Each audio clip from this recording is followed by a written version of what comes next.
Hello everyone! This video shares how to remove yellow border around characters in VS Code.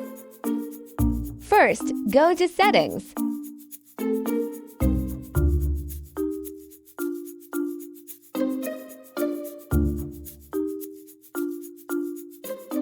Search for Unicode Highlight.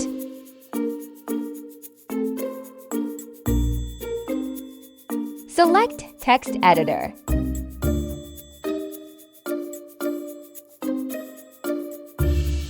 Set the value to false for the following three options.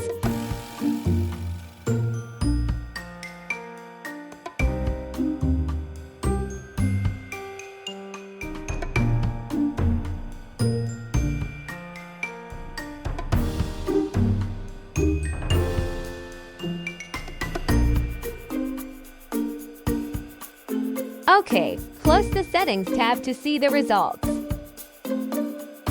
Yes!